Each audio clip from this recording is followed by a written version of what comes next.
Evidence act के तहत आप लोगों को साक्ष्य के बारे में बताया जा रहा था कि कौन एविडेंस हैं और कौन नहीं है, अर्थात किस को साक्ष्य माना गया है और किस को साक्ष्य नहीं माना गया है। अब हमें देखना है अनुचित साधनों द्वारा प्राप्त किया गया साक्ष्य, यानी कि अगर गलत तरीक़ों से एविडेंस प्राप्त किया जाता है तो क्या वह न्यायालय में रेलेवेंट होगा कि नहीं, सुसंगत होगा कि नहीं। ये क्वेश्चन कई बार कई राज्यों में आ चुका है, केस यूपी में भी पूछा जा चुका है। लेकिन सामान्य नियम पहले देखिए, सुसंगत साक्ष्य यानी कि रेलेवेंट एविडेंस रेलेवेंट ही रहता है, भले कानूनी प्रक्रिया का वायलेशन करके उसे प्राप्त किया गया हो। यानी कि अगर कोई साक्ष्य है, अगर गलत प्रक्रिया द्वारा भी उसे प्राप्त किया गया है तो वह साक्ष्य में पेश किया जा सकता है। यहाँ तक कि सीआरपीसी में दिए गए प्रावधानों का उल्लंघन करके भी अगर एविडेंस प्राप्त किया गया है तो वह एविडेंस में प्रस्तुत किया जा सकता है। इस विषय पर 2 केस हम बताएंगे, दोनों केस आपका अच्छे से तैयार रखना है। पहला केस है पुष्पा देवी एम जतिया, ये केस आ चुका है पिछली बार। पुष्पा, अच्छे से याद रखिएगा इस केस को, पुष्पा देवी एम जतिया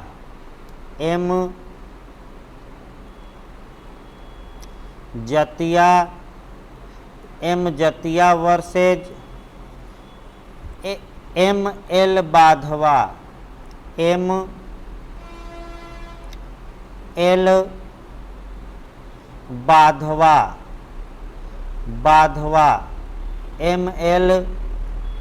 आपका एम एल बाधवा।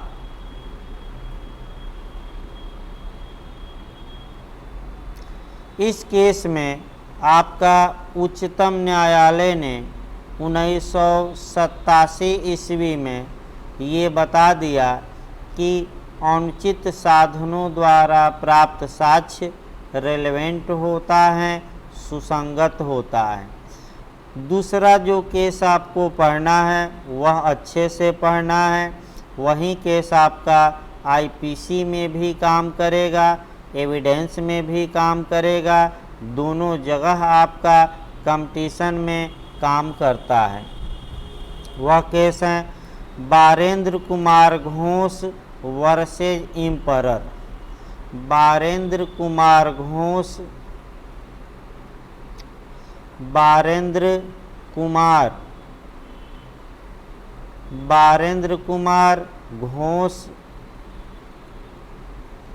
वर्सेज इम्परर का केस है। इस केस को अच्छे से याद रखिए। इस केस के बारे में 4-5 बातें अच्छे से याद रखना है। इस केस के बारे में पहले हम साक्ष्य अधिनियम में बता दें। इस केस में स्पष्ट रूप से प्रीवी काउंसिल ने ये बता दिया, ये निर्णय दिया कि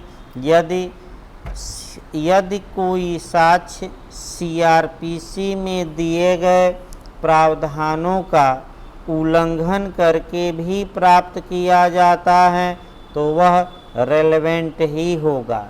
अर्थात कोटेशन कहा गया कि सुसंगत साक्ष्य सुसंगत होता है, भले ही वह सीआरपीसी के प्रावधानों का वायलेशन करके प्राप्त किया गया हो। ये पहला क्वेश्चन।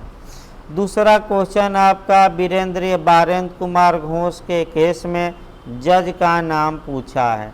जज का नाम है लॉर्ड सुमनर या समनर। लॉर्ड सुमनर, कहीं कहीं समनर दिया रहता है, लॉर्ड सुमनर मारिएगा। फिर आपका इस केस का उपनाम पूछा जाता है, ये भी पूछा जा चुका है। इस केस का उपनाम क्या है? तो इस केस का उपनाम है पोस्टमास्टर हत्याकांड या डाकखाना लूटकांड या पोस्ट ऑफिस लूटकांड। एक और नाम है अलीपुर षड्यंत्र केस, यानी कि अलीपुर कॉन्स्पिरेसी केस, अलीपुर षड्यंत्र केस फिर आपका पूछा जाता है। आईपीसी में ये जो केस हैं यह 2 धाराओं से मुख्य रूप से कोरिलेट हैं, 34 से भी हैं। इसके बाद 34 के बाद ये धारा 94 से भी आईपीसी में सुसंगत हैं, 302 से सुसंगत हैं और लूट से भी हैं, यानी कि हत्या से, विवशता से, 34 से यानी कि कॉमन इंटेंशन से। फिर BHU LLM में ये पूछा गया कि किस केस में ये कहा गया कि जो व्यक्ति मात्र खड़े रहते हैं और अपनी बारी की प्रतीक्षा करते हैं वह भी अपराध में शामिल माने जाएंगे। यानी कि जो व्यक्ति मात्र खड़ा है और अपनी बारी की प्रतीक्षा करता है वह भी अपराध में शामिल माना जाएगा, भले अपराध न किया हो लेकिन जो अपराध हुआ है उसके लिए वह दंड का भागी होगा। ये आपका बताया गया। अब इस केस में हुआ क्या था, अब ये हमें देखना है। यानी कि इस केस में हुआ क्या था ये देखिए, 3 लोग पहले से माइंड मेकअप करके, यानी कि पूर्व निर्धारित योजना बनाकर या साजिश रचकर कहिए या कॉमन इंटेंशन से 3 लोग प्रकट होते हैं डाकखाने पर। 2 लोग डाकखाने के अंदर जाते हैं और ये जो बारेंद्र कुमार घोष हैं ये डाकखाने के बाहर खड़ा रहता है। 2 लोग अंदर जाकर कैशियर से पैसे की मांग करते हैं कि झोला दे दो, जिस झोले में तुमने पैसा रखा है। कैशियर झोला देने से इनकार करता है। तब तक एक लोग उसमें से कैशियर को गोली मार देते हैं, कैशियर मर जाता है। दोनों लोग भाग जाते हैं और बारेंद्र कुमार घोष अंत में पकड़ा जाता है।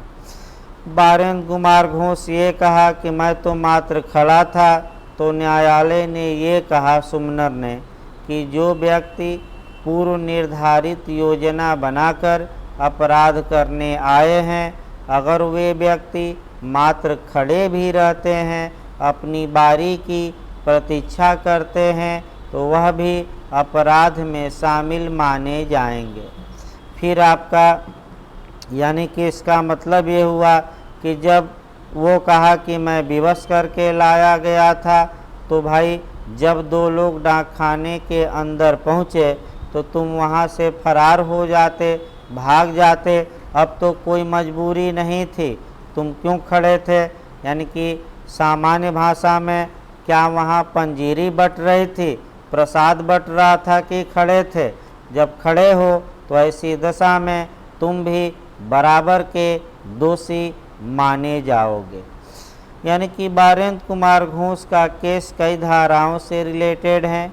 आइए अगला देखा जाए। अगला जो हमें प्रावधान पढ़ना है वह पढ़ना है, ये पिछली बार यूपीजे में जो अब मैं बताने जा रहा हूँ ये क्वेश्चन आ चुका है कि दूसरे अपराधों के अन्वेषण में प्राप्त साक्ष्य, यानी कि दूसरे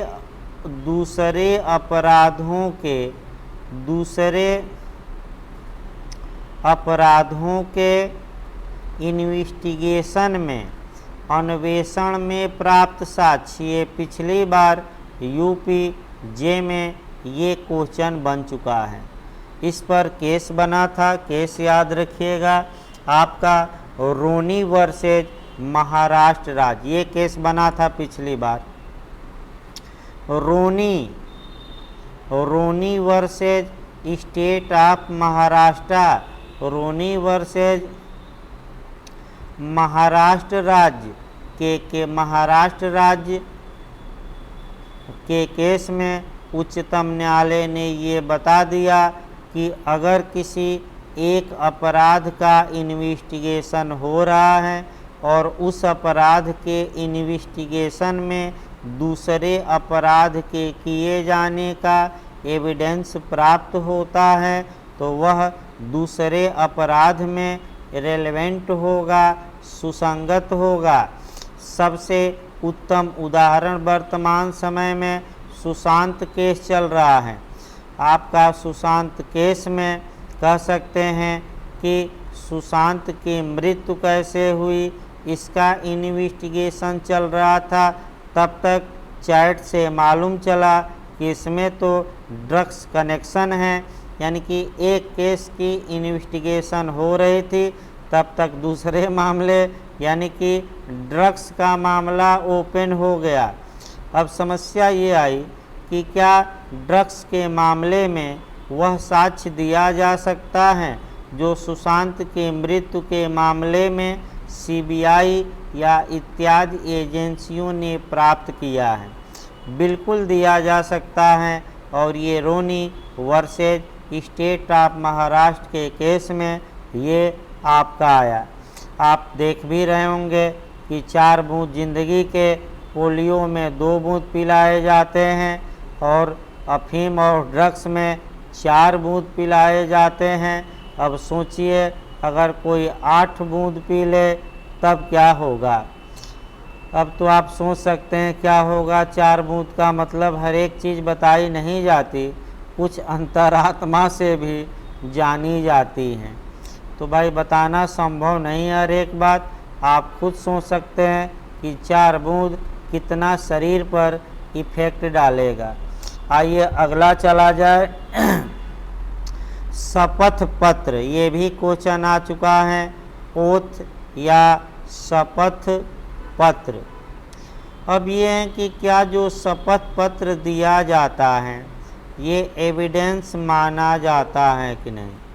सामान्यतः शपथ पत्र को साक्ष्य नहीं माना जाता।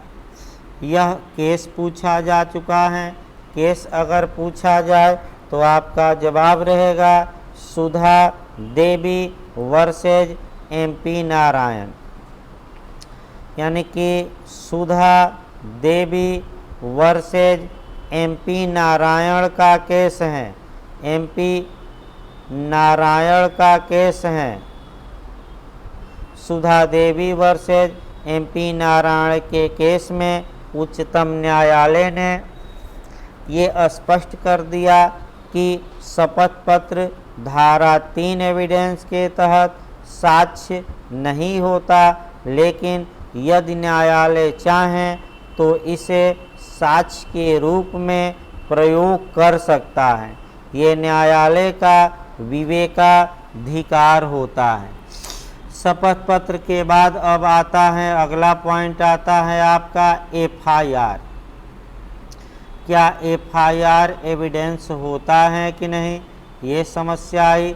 और एविडेंस होता भी है तो कैसा एविडेंस होता है। जहाँ तक FIR यानी कि फर्स्ट इंफॉर्मेशन रिपोर्ट की बात है, प्रथम इत्तिला रिपोर्ट की बात है, FIR की बात है। FIR साक्ष्य होता है कि नहीं, इस विषय पर देखिए। इस विषय पर जो केस है गुलशन कुमार वर्सेज राज्य, गुलशन कुमार वर्सेज स्टेट के केस में बताया गया।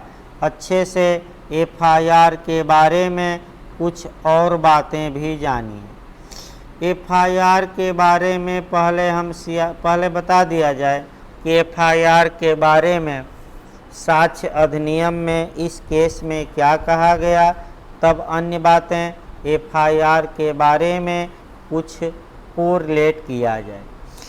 गुलशन कुमार बनाम स्टेट के बाद में ये निर्णय दिया गया कि एफआईआर एविडेंस होता है, साक्ष्य होता है, लेकिन केवल कार्बोरेटिंग नेचर का, सपोर्टिंग नेचर का, यानी कि संपोषक साक्ष्य होता है, संपोषक होता है, अर्थात केवल एफआईआर के आधार पर किसी को सज़ा नहीं दी जा सकती।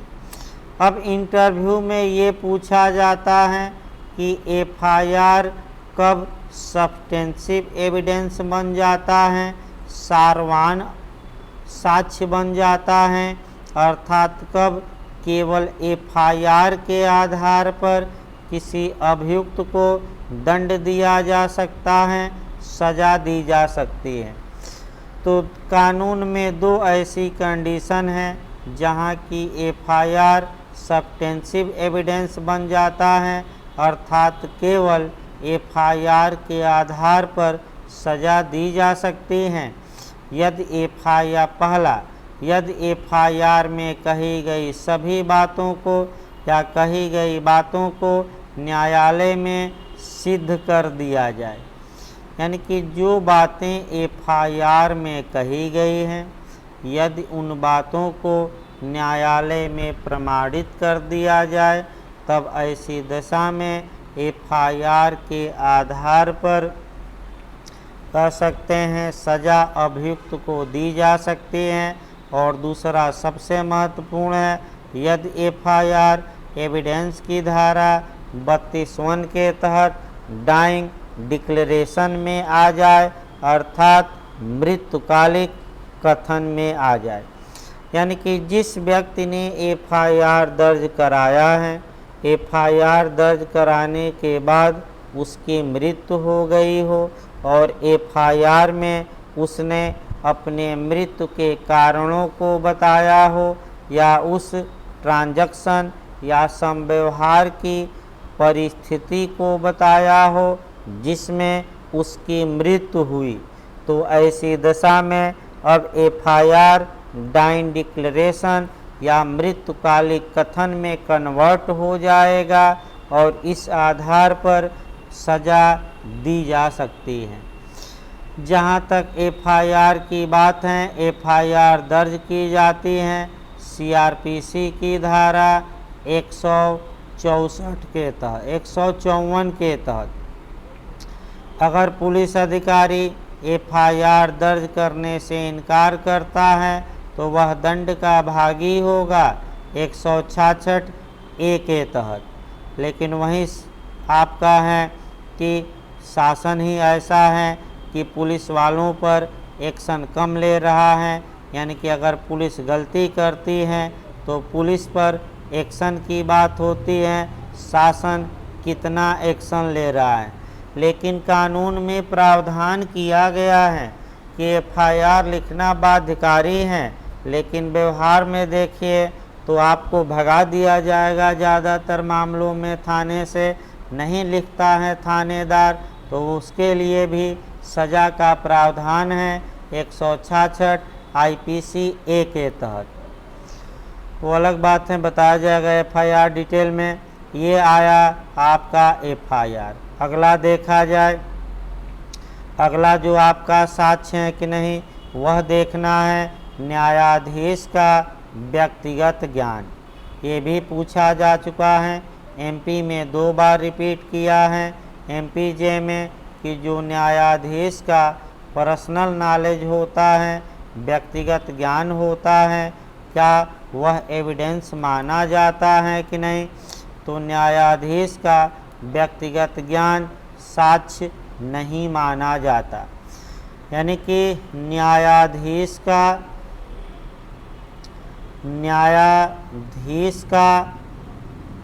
व्यक्तिगत ज्ञान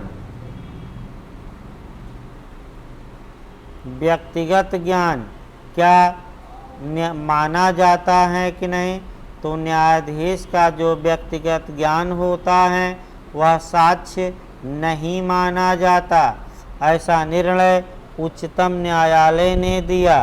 याद रखिए, हर प्रसाद वर्सेज शिवदयाल, हर केस याद रखिएगा, हर प्रसाद versus Shiv Dayal.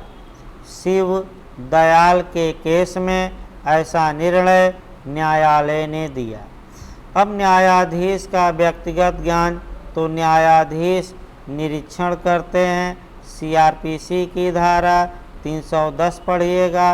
Local inspection, न्यायाधीश द्वारा स्थानीय निरीक्षण, ये एविडेंस में प्रयोग नहीं किया जा सकता। बस माइंड मेकअप के लिए, अपने हेल्प के लिए न्यायाधीश या मजिस्ट्रेट इसका प्रयोग कर सकते हैं। अगला आपका देखा जाए, सह अभियुक्त की संस्वीकृति, को एक्यूज्ड का कन्फेशन। सह अभियुक्त की संस्वीकृति, को एक्यूज्ड का कन्फेशन। सह अभियुक्त जब भी पढ़िए आपका पढ़ना पड़ेगा एविडेंस की धारा 30, यानी कि साक्ष्य अधिनियम की धारा 30 में सह अभियुक्त के बारे में प्रावधान किया गया है। सह अभियुक्त यानी कि को एक्यूज्ड किसे कहा जाएगा, तो जब दो या दो से अधिक व्यक्ति, यानी कि व्यक्तियों की संख्या दो या दो से अधिक होनी चाहिए एक ही अपराध के लिए, एक ही अपराध के लिए, यानी कि एक ही अपराध करने के लिए, प्लस एक उनका ज्वाइंट ट्रायल चल रहा हो, संयुक्त विचारण चल रहा हो। यानी कि जब दो या दो से अधिक व्यक्तियों के विरुद्ध एक ही अपराध को करने के लिए संयुक्त ट्रायल, ज्वाइंट विचारण, संयुक्त विचारण या ज्वाइंट ट्रायल चल रहा हो, तो आपस में वे दोनों को एक्यूज्ड या सह अभियुक्त कहे जाते हैं। एक उदाहरण देखिए, ए और बी। ए और बी का एक ही अपराध के लिए संयुक्त विचारण हो रहा है। इसी बीच ए ने अपने द्वारा किए गए अपराध को कन्फेस कर लिया, यानी कि स्वीकार कर लिया, अर्थात संस्वीकृति की, और ए ने ये कहा कि मैं तो अपराध किया हूँ, मेरे साथ बी भी इस घटना में शामिल था। अब समस्या ये आई कि ए के बयान, क्या ए का जो बयान है जो बी को फंसाता है, क्या ये एविडेंस माना जाएगा कि नहीं। सामान्यतः इसे साक्ष्य नहीं माना जाता।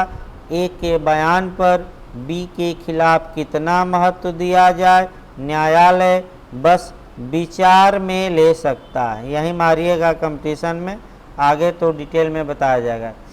जो बेयर के विचार में ले सकता है, विचार में ले सकता है, यही मारिएगा सह अभियुक्त की संस्कृति का साक्षिक मूल्य। अर्थात इसको ये कहा जाता है सामान्य भाषा में, हम तो डूबेंगे सनम, तुम्हें भी ले डूबेंगे। यानी कि ए ने अपना अपराध स्वीकार कर लिया और ये कहता है कि बी भी इस अपराध में मेरे साथ था, तो इसको को एक्यूज्ड द्वारा की गई कन्फेशन या संस्वीकृति या अपराध स्वीकार करना कहा जाता है। इस विषय पर जो केस है Kashmira Singh versus state of MP, खूब पूछा जाता है। Kashmira Singh versus state of MP. अब डिटेल में आगे बताया जाएगा आप लोगों को। अब अगला ये सह अपराधी। सह अपराधी का साक्ष्य होता है कि नहीं। अब सह अपराधी यानी कि ए कॉम्प्लेक्स कौन होता है, सह अपराधी कौन होता है। सह अपराधी पर आपको केस भी पढ़ना है और नियम भी जानना है। जहाँ तक ए कॉम्प्लेक्स या सह अपराधी की बात है, जब दो या दो से अधिक में व्यक्ति मिलकर किसी अपराध को करते हैं तो उन्हें आपस में एक कॉम्प्लेक्स या सह अपराधी कहा जाता है। चाहे वह डायरेक्ट रूप से अपराध से संबंधित हो या इनडायरेक्ट रूप से हो, लेकिन दो या दो से अधिक व्यक्ति आपका अपराध में शामिल रहते हैं। जैसे कि वर्तमान में सुशांत केस चल रहा है, तो ऐसी दशा में अगर रिया चक्रवर्ती 4 बूंद ड्रग्स का देती थी नौकरों को कि जाकर चाय में मिला दो और सुशांत को बताना नहीं, जाकर चाय दे दो ताकि 4 बूंद पी के मस्त रहे सुशांत। ऐसी दशा में जो नौकर हैं वह सह अपराधी हैं, यानी कि रिया के साथ वह भी एक कॉम्प्लेक्स हैं। ऐसी दशा में अब सह अपराधी के बारे में नियम क्या है?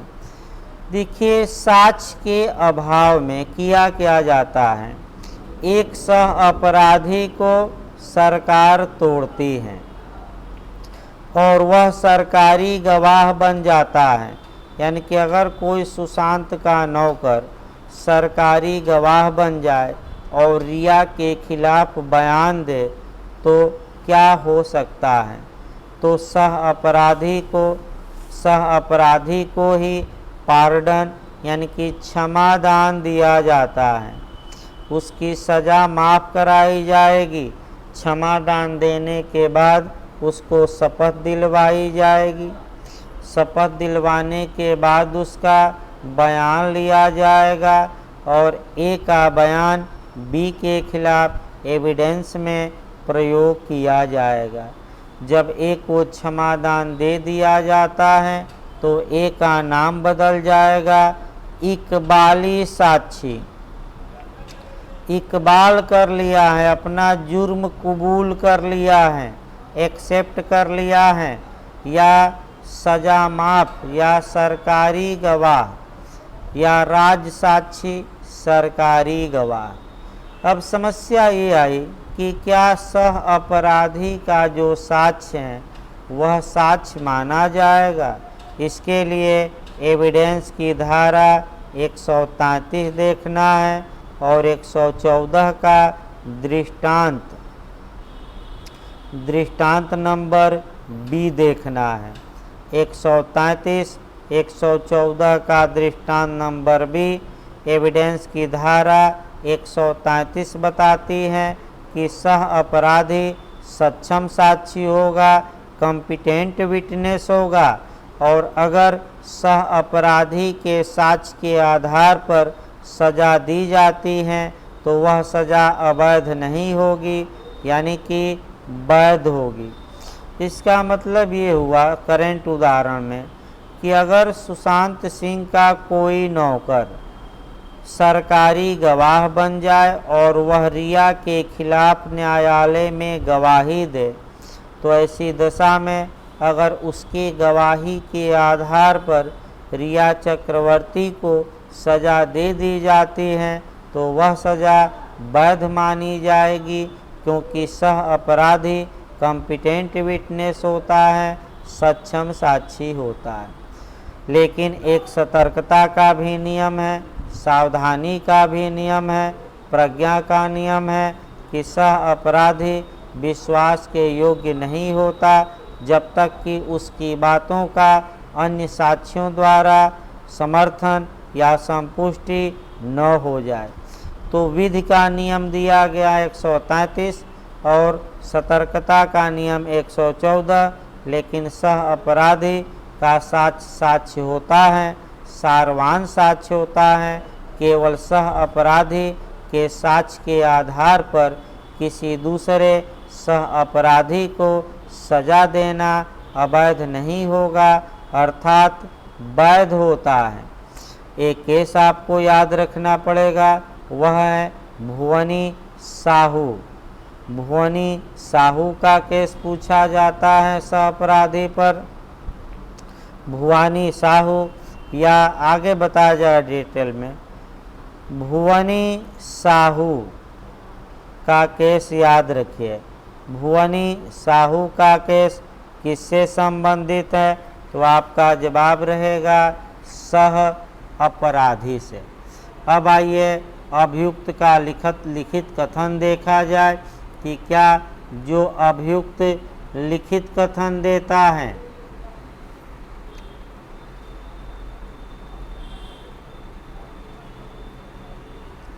अभियुक्त का लिखित कथन, रिटेन स्टेटमेंट, लिखित कथन, इसको सीआरपीसी की धारा 313 से जोड़कर पढ़िएगा।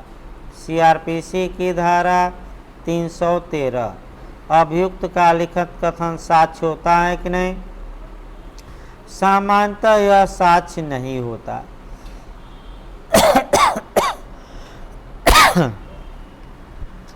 यानी कि जो अभियुक्त का लिखित कथन होता है जनरली या सामान्यतः वह साक्ष्य नहीं होता।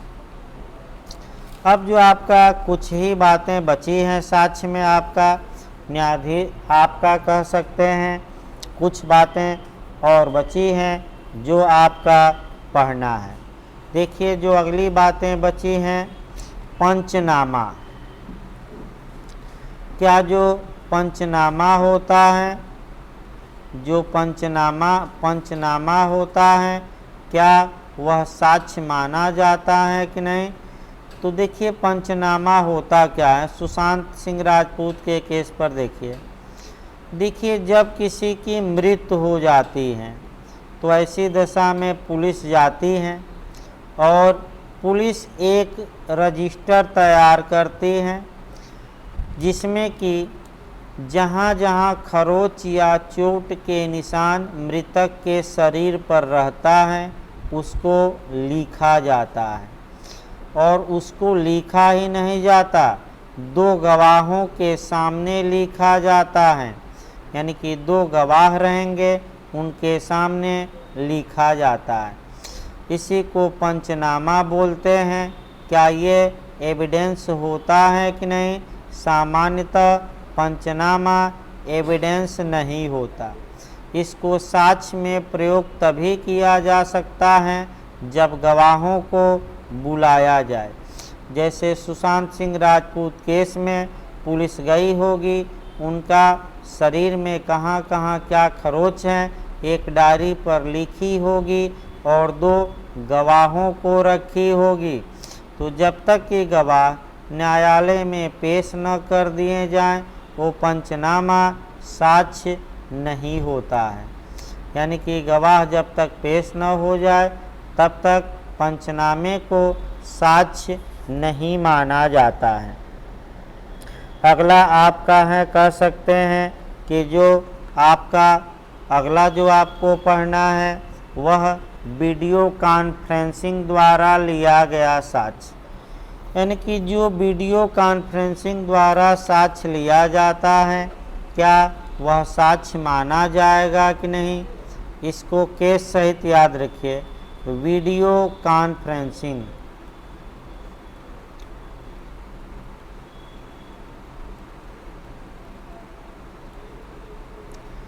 जो वीडियो कॉन्फ्रेंसिंग के माध्यम से एविडेंस लिया जाता है उसे साक्ष्य माना गया है। केस याद रखिएगा। स्टेट ऑफ महाराष्ट्र बनाम doctor Prafulla. State of Maharashtra